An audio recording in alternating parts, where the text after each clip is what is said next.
Welcome to the TradeFit podcast, hosted by Les Clark Jr. from LCS Plumbing and Scott Rutledge from SKB Construction. Let's get into today's episode. Welcome everybody to episode 5 of the TradeFit podcast.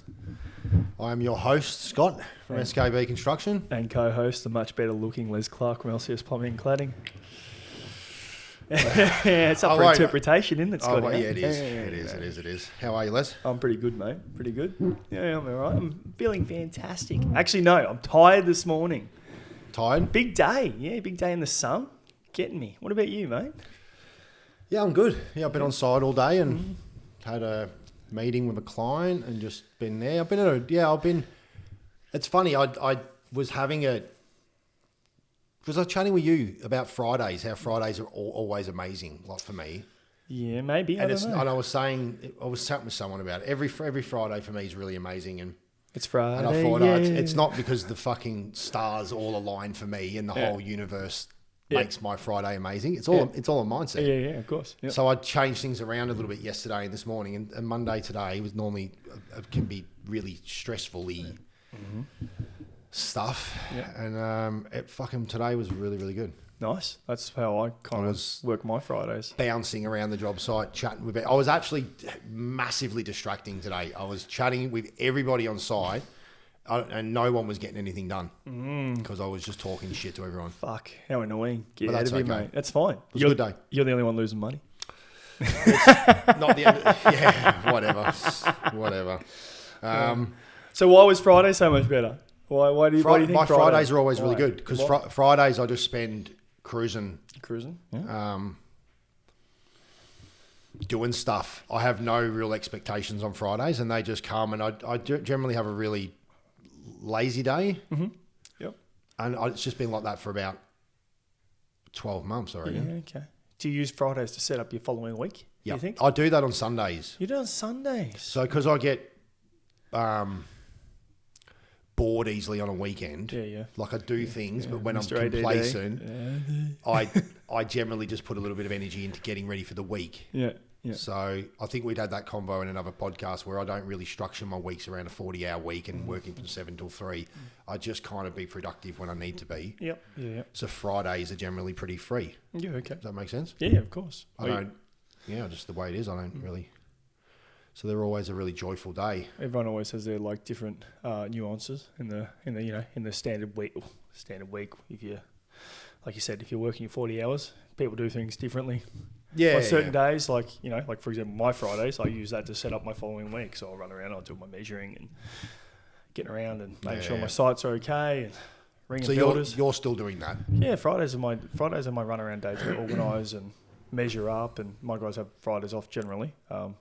Last couple of Fridays we've done half days, but Fridays is my day to set up my following week. But it's normally a good day. Same again, no expectations, like what you're saying, and it's amazing how much you can get done when you don't, or how good you feel and productive when you're like, oh fuck, I got everything I needed done. I wasn't expecting, expectation versus reality always gets the better of a lot of people.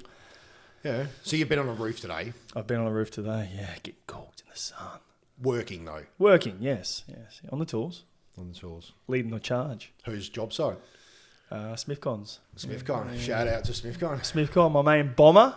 He's actually in Queensland at the moment, living the dream. Here I am slaving away on his site. What a prick. Nice. Well, this is take 2 of episode 5 because we fucked up again on the weekend and forgot all the notes and stuff. You know what we should do? We should set up a bloopers reel. Oh, no one would be interested, mate. I mean, is anyone even interested in what we've got to say? I don't know. But they're definitely not going to be interested in the bloopers version. Is anyone listening to us? Is anyone out there? So today we're going to talk about anxiety, aren't we? Yep. We're going to try to anyway. Yep. And by no means are we experts on this stuff, but we feel that we know a bit, and I feel that anxiety is a killer. Most definitely. Would you say it was that? Fucking no. It gets the better of everyone. Of all of the spectrum of, anxiety is a spectrum of emotions, but it's generally filled with what you would say pretty negative ones, would you? Sadness and feeling anxious, loneliness. It could be like we've all yucky ones. Very, very chaotic. You can feel chaotic at times, for sure. Yeah, like you're spinning out of control, right? So I looked into just a couple of things, and I've got my version. I thought, what the dictionary says, anxiety is an emotion of a complex state with feelings of worry, nervousness, and unease. That sums it up. Pretty much. And I feel like most people feel this feeling more often than not, right? Like it's a very like well-lived like emotion in your day-to-day, you know? And it can, and we'll get to that. It can control everything. I think it's a huge one. It's a huge one for me. Yep. And it's something that I'm really, really good at now. We're dealing with it by just doing certain things. Yep. And what Nick Mindfit taught me, and you as well, I suppose. Yep. One of the sayings, I wrote it down, anxiety can only exist in the absence of trust. Yeah. Trusting that everything is going to be okay. Yeah. Well, what's that? We talk, you think about it with anxiety being walking into a cave. Yep. You go and fucking walk into a cave and you get all anxious. You're like, oh, it gets dark, and you're like, well, I could fall down a mine shaft or whatever. I think that's a pretty normal state of anxiety, is to feel nervous about falling down a mine shaft if you're in a mine shaft area, correct? Well, it's a pretty relevant, But it's relatively normal. Yeah, like correct, that is a completely normal outcome. But for some reason in life, people are meant to. We almost look at anxiety as being it's abnormal.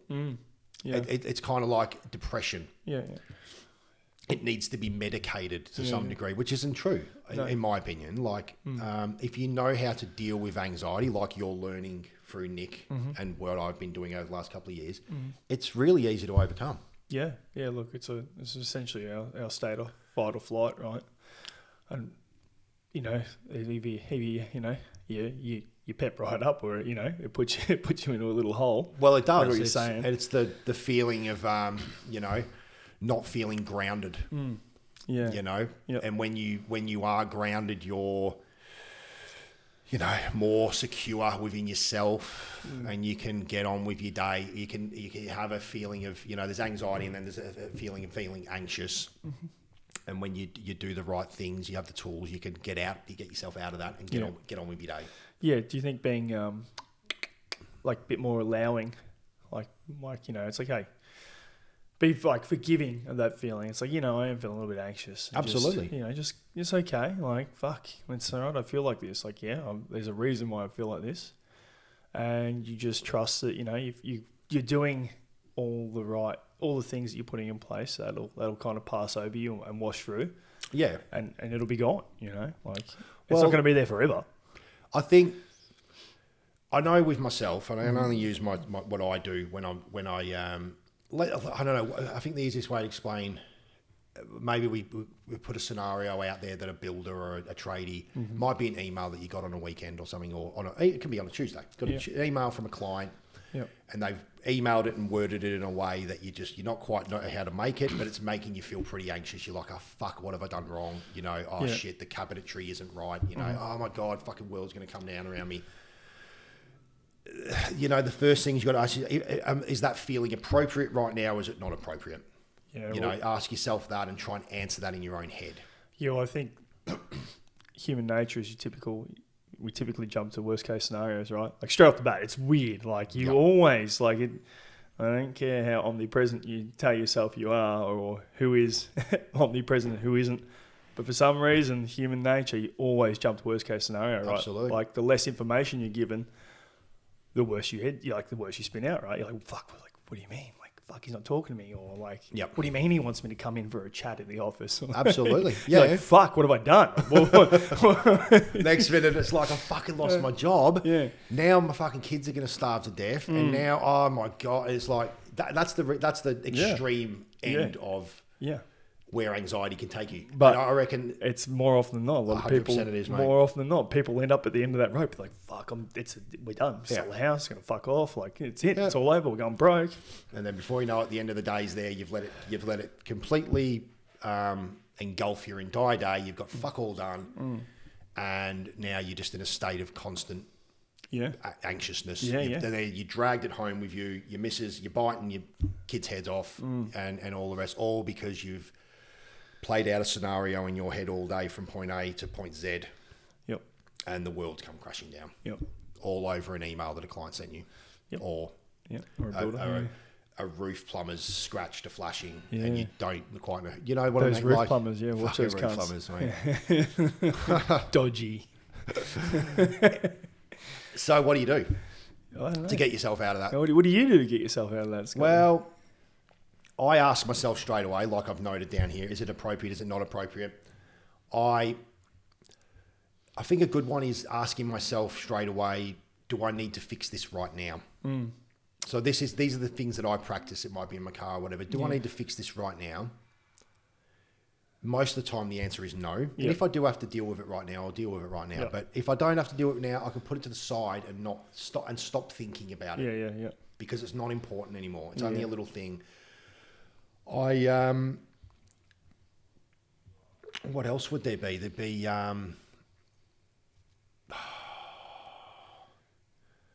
just got brain freeze. Brain freeze. Out of nowhere. That anxiety's getting better. You fuck, I'm on camera. Shit. I had it all mapped out, what I was going to say. You had it mapped out.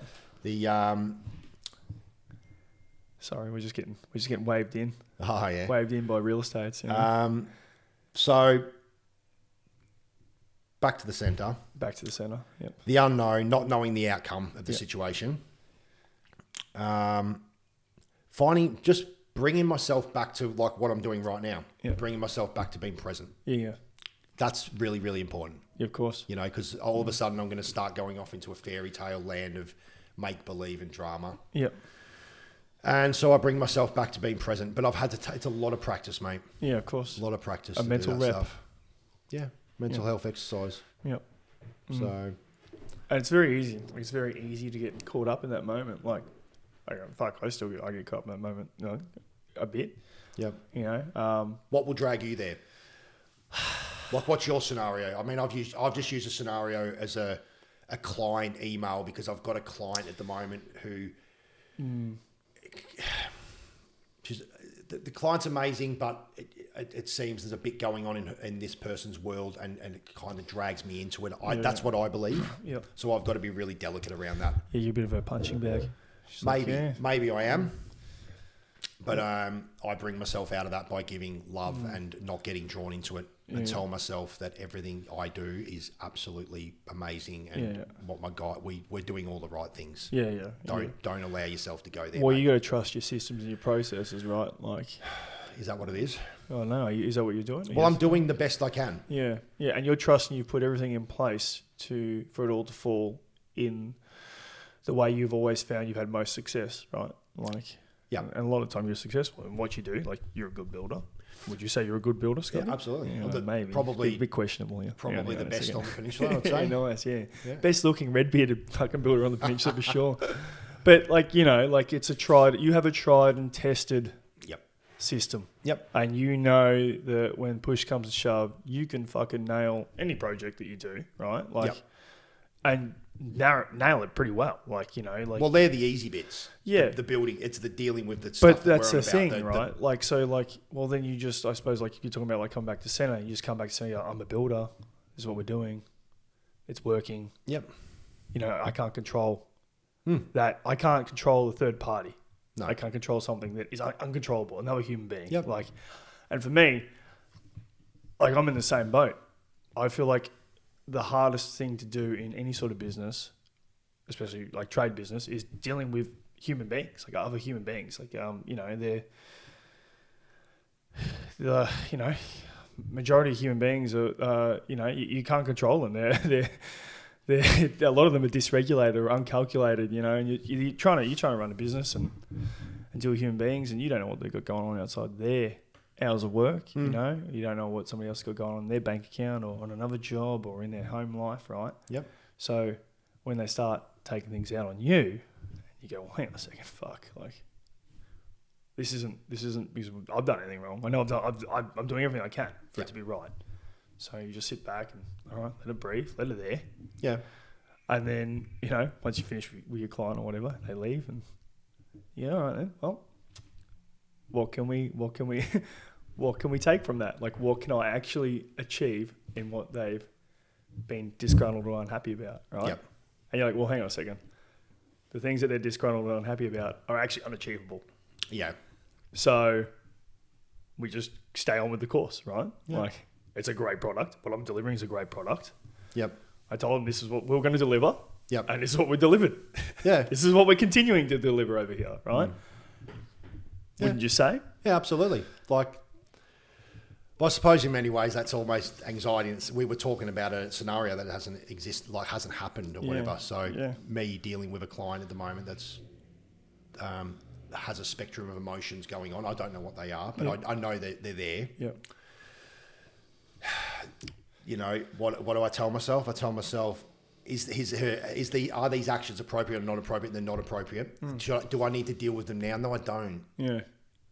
I'll deal with them next week, and next week everything's fine. Everything's back to normal. Yeah, correct. And imagine, right? Like this is the funny. I could have let that control my whole week. Yep. How dare this person do this? Oh, I'm doing. I don't do that anymore. And imagine, right? Like, imagine a past version of you if you had to turn around and go fuck yourself. Well, that's funny. And you go right off, right? Like, and I've lost the plot a couple of times in my business career, personal life, etc. Obviously, everyone has. But has that ever got you anywhere? No, not really. Regret. It's your regret. Yeah. In a horrible, sad place of regret. Yeah. And how bad I should not have done that. Yeah. And how do you feel after that normally? How have you felt in the past if you've done that? To be fair, I don't think I have, but I've done it in other ways where I might have rang somebody and done it. Oh, you've paid it forward? No, like if I've been disgruntled with somebody, I've never done it with a client, ever. But I might fuck someone else's day by ringing you and then going, oh my God, I can't believe this client just did this. And then you're just there going, really, mate, I didn't really need that. Yeah. So I've done it in that way. Pincushion. And then later on regretted doing that. Yeah. But I've never had an outburst with a client I have with tradies and stuff. Yeah. Had pretty savage ones before. Yep. It's not appropriate to do that shit. No. Not at all. But it happens. Well, anxiety can create that because if it's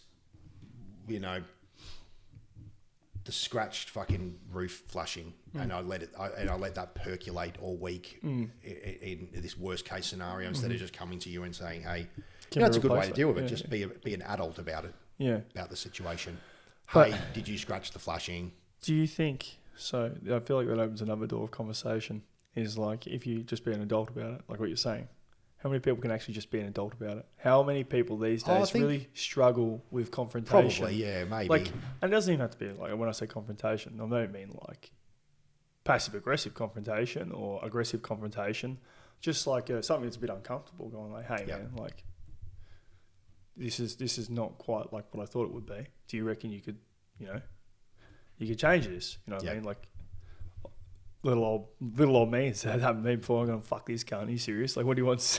What this person wants is fucking unacceptable. I can't achieve that. Rah, rah, rah. Instead of and I have in the past, I've just gone, gone, fucking blown up over a multitude of different. Do you do that stuff though? If you've got I don't anymore. That's a good point. I don't anymore. It's hard. Yeah, I was just go sure. Look, a lot of the time, for example, you've got this silly little detail that you like doing your cappings, and you're like, look, can we alter that? And I'm like, look, it's really hard. It's a hard detail to pull off the way you've done your corner stops and. You know what I mean? And I was just brutally honest with you. I was like, mate, I did that one. I don't I've tried my best. It doesn't quite work with the way that capping is supposed to backfall now, and obviously that's a square point now. We can try, but once upon a time, I wanted to go around and go, fuck you, Scott, I don't want to do your work anymore. You know what I mean? And it happens, and it gets the better of everyone, what I mean? And that might not even be that moment might not have been the anxiety point, right? You could have been dealing with the anxiety from earlier in the day, from something else. And all of a sudden, because you're fucking worst case scenario all day, and then these tiny little things come along, you're going, Whoa! And you're blown up, right? Yeah.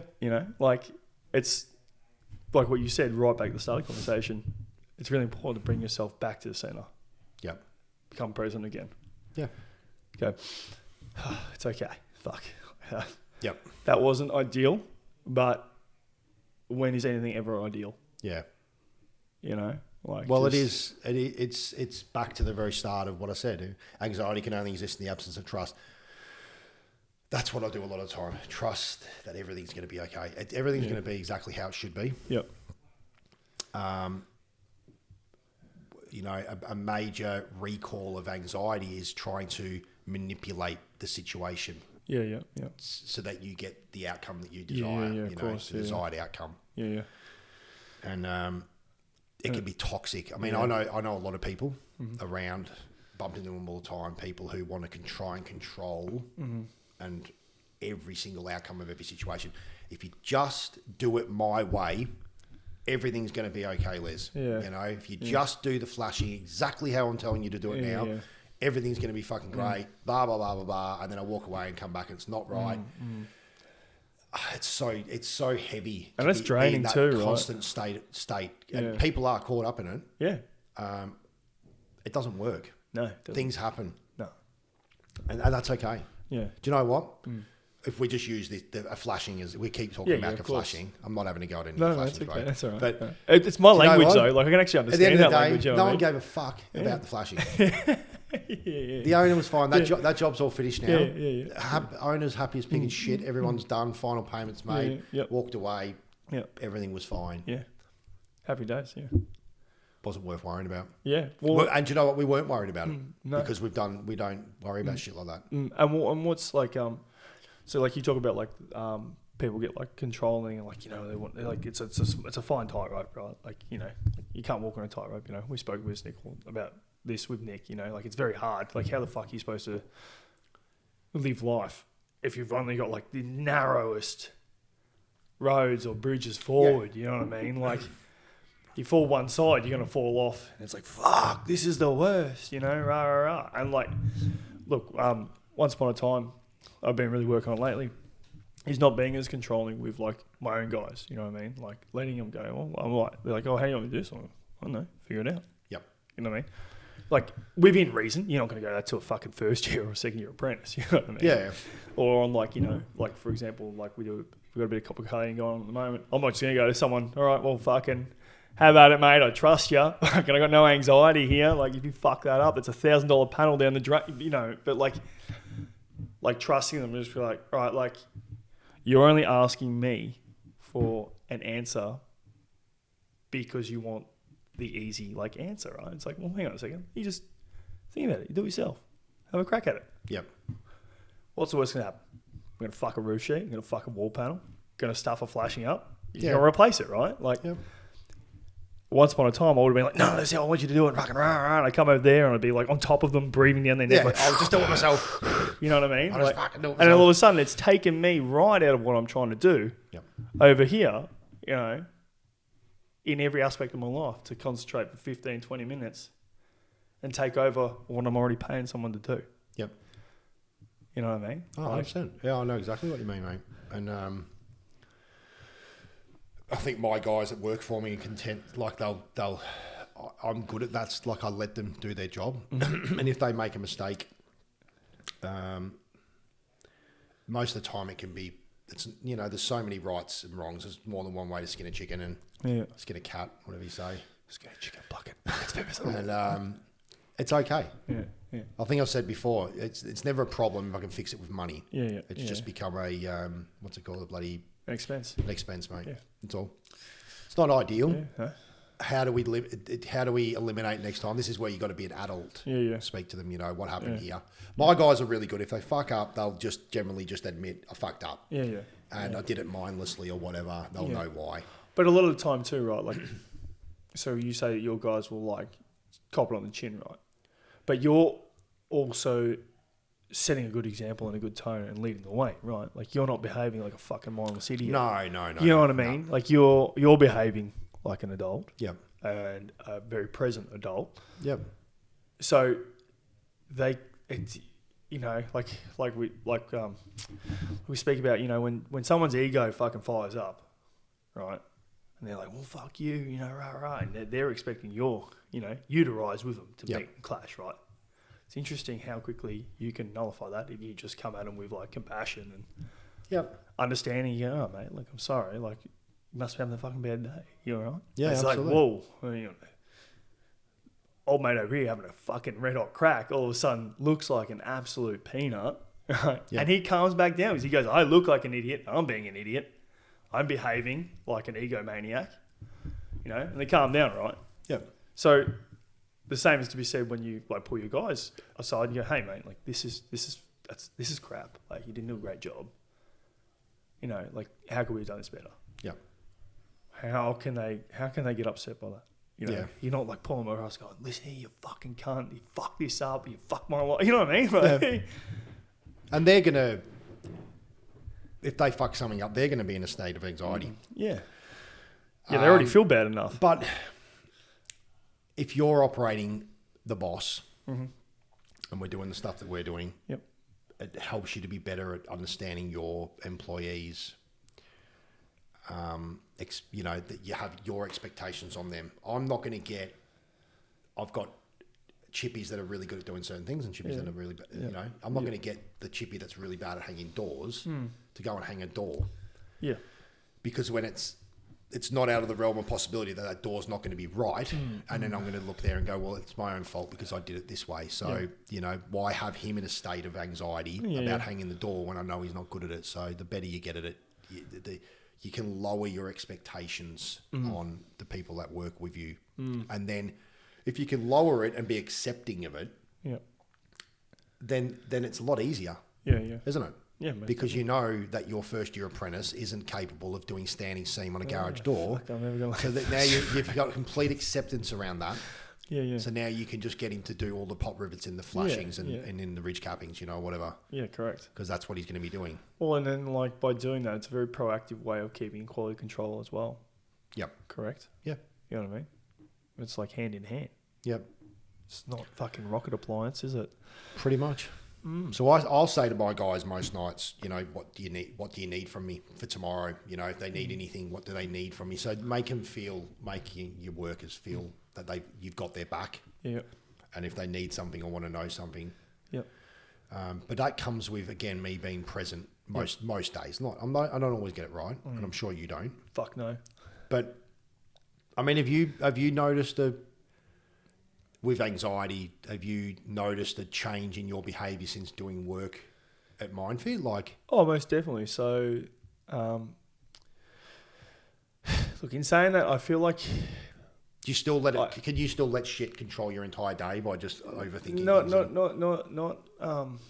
Not as frequently as I had in the past. But I feel like at the same time, I feel like I had a bit of a head start because obviously I used to fight professionally. So I kind of used to being calm under fire. I used to do it for a while when I was a young kid for, very, doing it in developmental stages of my life. So I feel like that really carried on to my business side of things. But of course, I would still get carried away. I still get anxiety. My anxiety is more a very control-based sort of thing. So I used to be very much this is how I want it done, fucking, yada, yada, yada. But obviously, and then this year, the start of this year was very testing. It's been a very trying year for a lot of trades. We've touched on this. Cash flow has been a real fucking issue. Dealing with certain builders has been an issue. Getting paid on time has been an issue. Dealing with fucking staff has been a bit of an issue for a lot of people. I feel like if I hadn't been working with Nick and doing everything I had, I'm sure that I would have fallen by the wayside a couple of different times in a different multitude of ways. I had a bit going on in my personal life as well. New baby, some other stuff that I won't even touch on. But if I wasn't working with Nick, for sure, it would have eaten me up. I would have fucking just lost the plot a couple of times. And a lot of positive reinforcement lately has been getting compliments from people. Like my wife was just want to let you know, I can see you're really trying. I'm really proud of how far you've come. Once upon a time, it was really hard for me to switch off on the weekends. I I struggled. One of my pretty standard. One of my real big issues was I just couldn't switch off on the weekend. People pleaser. Yeah, I just couldn't just be with the family. I was like, fuck, like, you know, like I'm there, but I'm not putting really everything else first. first. You know what I mean? Like you think about what's going on in the week and yada yada, and fucking. But you know, I've put steps in place to help myself switch off now, which is working, and then working with Nick. You know, most definitely, it's definitely helped. What about? Because I just thought of it then. You know, because I was watching a couple of your fights on the weekend. That must have been anxious. Yeah. The anxiety you must have felt back then. Yeah, most definitely. Pre-fight. Yeah, so I think this is like what I was talking about, like a bit of a head start when it comes to anxiety. And obviously, I grew up my whole life doing contact sports and martial arts and the works, right? Getting punched in the head from a young age, punching other people in the head from a young age. And realizing, you know, like that anxiety is a very, like, again, it's actually rational. Like that's a very rationalized, anxious moment. Like you're about to get in there with someone who's trying to fucking knock you out, right? Did it used to overcome me? No, never. No, you were pretty once. good at it? No, Okay. I was really good at dealing with it. Just being centered around, like I had like my parents were really good with me with it. Like my old man was my coach. My mum, you know, she's always like, they always had my back. You know what I mean? And encouraging. They're encouraging, right? Like, you know, it's going to be like, you know, they would like, you always create like this safe space for me.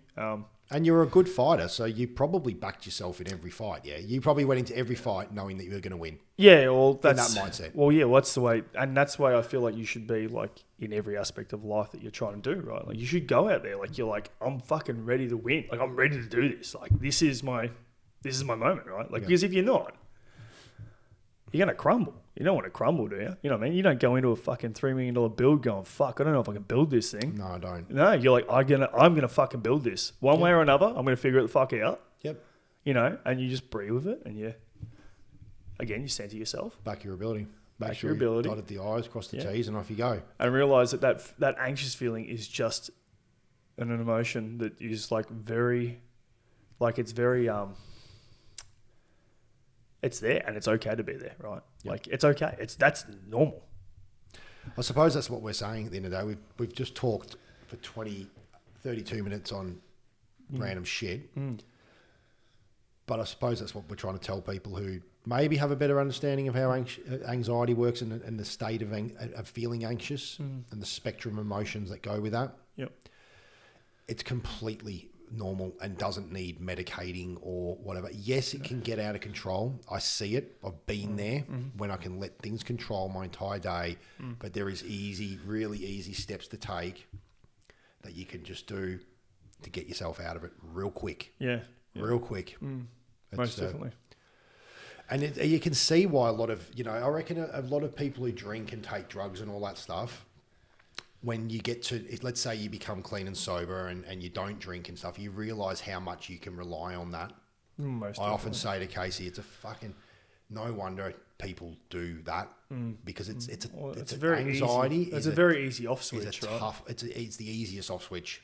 I don't want to deal with this spectrum of emotions anymore. I'm going to the fucking bottle shop and I'm going to down 6 beers and you soon forget about it. Yeah. I'm going to worry about it tomorrow.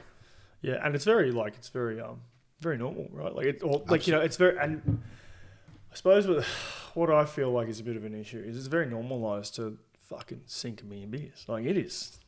Like, you know, I tell people now they don't drink. Some, you know, like school parents, other parents, like fucking friends, whatever. You know, you're doing drop-offs and pick-ups for kids' birthdays and whatnot. And, you know, someone offers you a beer that doesn't know that you don't drink.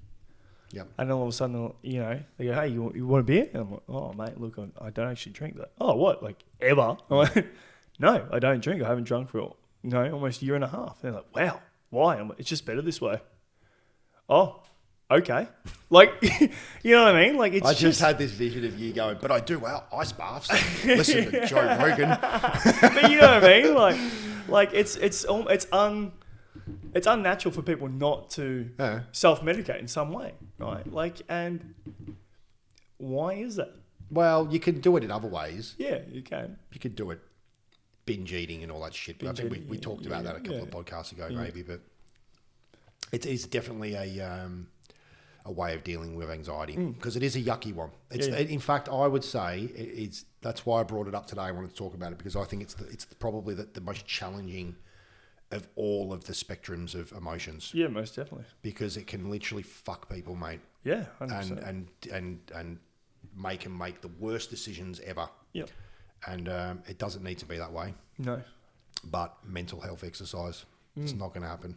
Oh, and it's funny when you find yourself in a state of anxiety, right?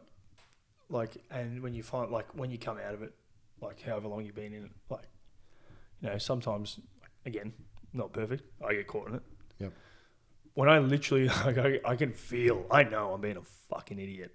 Like, I know that, like, this is not how I normally would, like, behave or you know, carry myself or deal with this scenario. When you have become self-aware and you have left that feeling or that emotion and you become more present-centered, you go, wow, I was a real wanker then. Like, I was behaving like a fucking child. Yep. Right? Like, but I suppose it's good not to beat yourself up in that moment either, right? Like, it's okay to be okay with it, right? Yeah, like, and you got to teach yourself to be compassionate towards them old versions of you. I have to do it all the time, bro. I'm fucking driving along and I remember something I do 20 years ago. like fucking idiot. And go, oh man. And then it's another source, because the yeah. ego loves anxiety, mate. It feeds off that shit. Yeah. So thinking about something you did 20 years ago and said to somebody at a party is a great way to instantly get into a state of anxiety. Let's kick this guy off today. We're going at it. Do this. And like, can't believe I fucking said that. What a wanker. Oh my God. Oh, the worst person in the world. No, it's just that's a version of me at the time that was doing the best he could with what I had. And I said something stupid or I did something stupid. Yeah.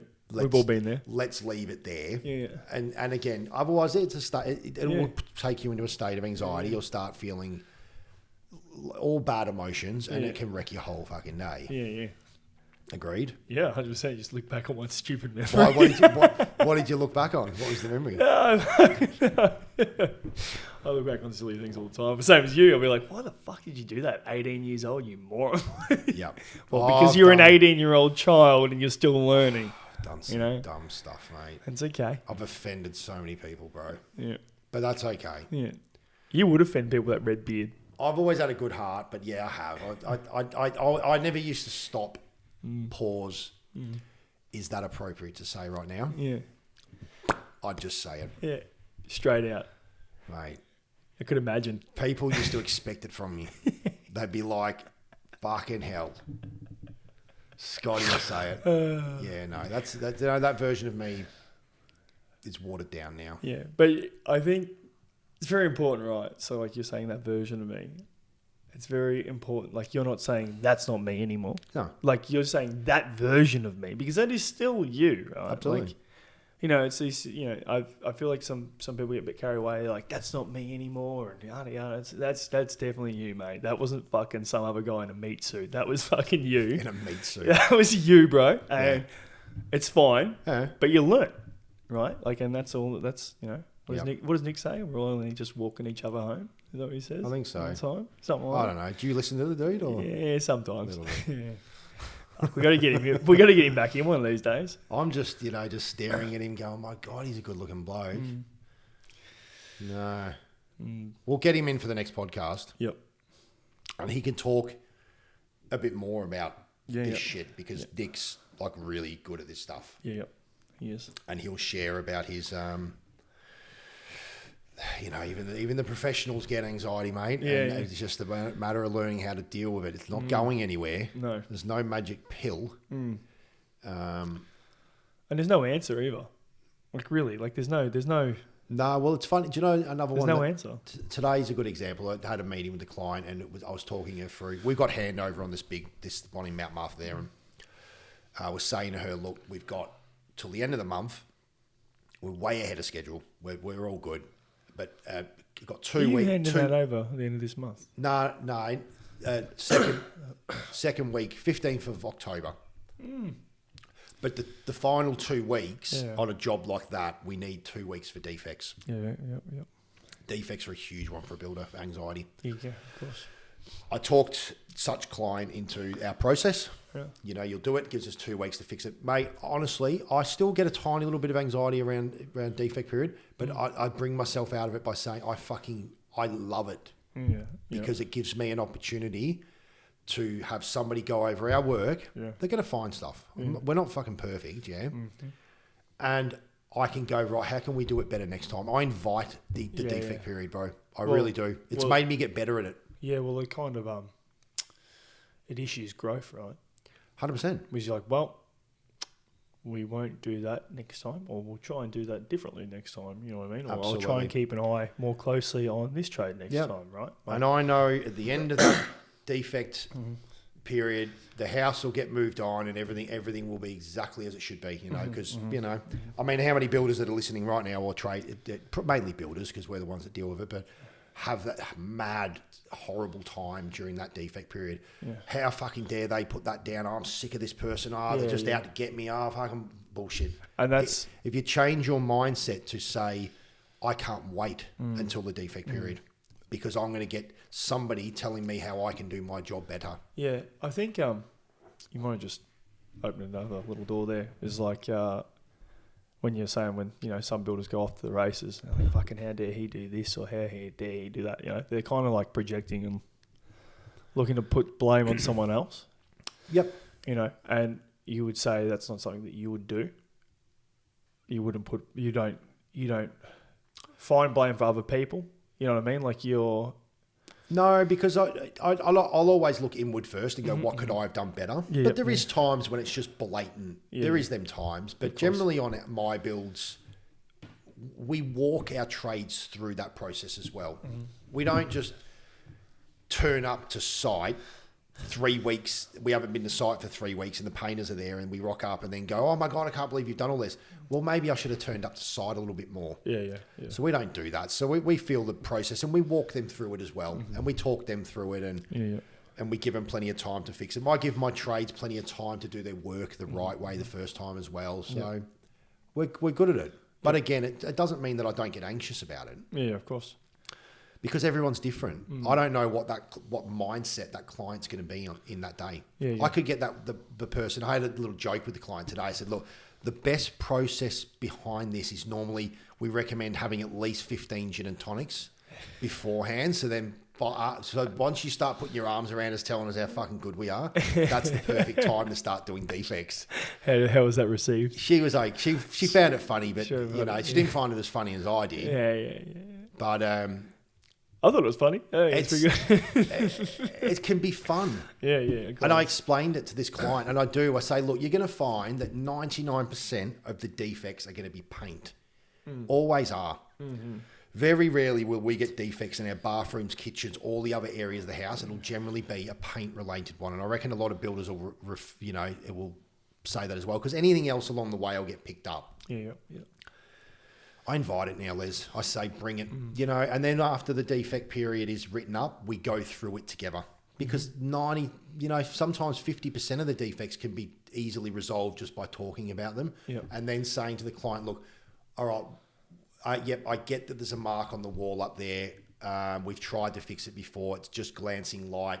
And you can talk your way through it. What's your expectation of this mark? Do you want it completely gone, or do you want, you know what I mean? Yeah. Talk the client through it. Right? You have to be realistic of your tolerance. Absolutely. And I reckon most of the time, not 50%, but a good 30% of the defects on there, you can pretty much tick off straight away because the expectations are too high. Of course. Yeah. They're trying to meet you up here, and you're like, mate, the concrete cracks. Yeah. It's a slight crack. You can barely see it. Let's just move on from it. It's shit like that. But I can't do that process if I'm not of strong mind. Yeah, of course. You know what I mean? mean? Not centered. Oh, mate, I've seen how some builders deal with defect period. It's toxic. Yeah. And they end up tarnishing what could be a really great relationship later on, all because of the defect period. could have dealt with it better, you know. Yeah, when obviously if they're in that toxic state as well, it only makes it worse for themselves too, right? Like they're just so much worse. Yeah, and you do get, mate. Trust me, I've heard horrendous fucking stories, bro, of nightmare clients. I guarantee. I don't think I've had one. I haven't really. I'm gonna get one. Yeah. But I meet all my clients. Like we've just tendered that big one in Hampton. I'm meeting with them next week to go through it. I always go through my tenders with clients, and I'll generally get an idea of if they're going to be, where they're going to be at. Things do change, but I honestly think as well, a lot of the time, if you do things the right way along the way, you can bring them into that as well. You know, maybe you can change their mindset a little bit. Yep. But it does happen. I'm sure you've heard builders tell you nightmare stories about some clients. Of course. And they've been out to fuck them. My parents have been fucked, yeah. Yeah. Nightmare clients before, yeah. Yeah. Everyone's had them. Well, you haven't, because you just kissed them a dick. But they're out there. They're waiting. They're looming. I do have another one at the moment who's quite challenging on a job that I finished over Christmas. But that's okay. I'm dealing with it, and I'm not letting it fuck my days and nights and stuff like that. But you know, this person is quite challenging. The job's been and gone, signed off, and all the rest of it, but just some little things. How good's dealing with people? I enjoy it. Yeah, there you go. I'm all right at it. There you go. I don't have to deal with a lot of people. No. You probably have to deal with more people than me, mate. Yeah, I do. Yeah, I deal with a few people, but what was interesting then is every response you just gave them was a positive one. Wasn't? Yeah. Gold star. Well, you know what I mean? Like, and it's all about how you look at things, right? Absolutely it is, yeah. You know, and if you look at things with a positive light, that anxiety isn't going to be as bad, is it? It's not going to be as bad. And surprise, surprise. Surprise, surprise. So there you go. Hey. Boom. Just fucking nailed it right. Just get positive. Just get positive and realise it's fine. And as we're trying to bring people into this MindFit community or TradeFit community, MindFit community, whatever, don't have to do MindFit, but you can just be a part of the community and learn. It's really cool. Yeah. We're going to start doing some, we should do a trip soon. Yeah. Sure. And see if there's actually people that are listening to this stuff that we're talking about. I've actually been getting a few calls. So a couple of people have been calling me about these. So maybe we need to organise something. Yeah. For maybe November. Yeah. Sure. Maybe we go up to your... Yeah. Go away, huh? Go away. Well, we'll go up to Glen Maggie. Go to Glen Maggie? We can do that. Up to your little retreat. Yeah. Up to my little retreat. All sit around, sing Come By Ya. Come By Ya. That's right, because I'm a millionaire with a fucking millionaire retreat. Do you know how to play guitar? Or? I used to be able to play guitar.